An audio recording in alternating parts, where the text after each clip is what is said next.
அப்படியென்றால் சரி பார்த்தா, நீ உண்மையை தெரிந்து கொள்ள ஆவலாக இருக்கிறாய். ஆதலால் தர்மத்தை பற்றி, கர்ம பலனை பற்றி விளக்க தயாராக உள்ளது.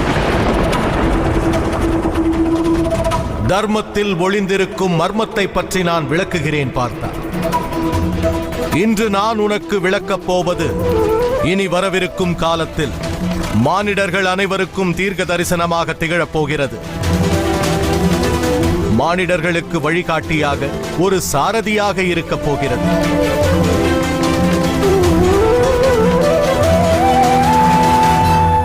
ஞானத்தை பெரும் பாவத்துடன் கேள் பார்த்தா.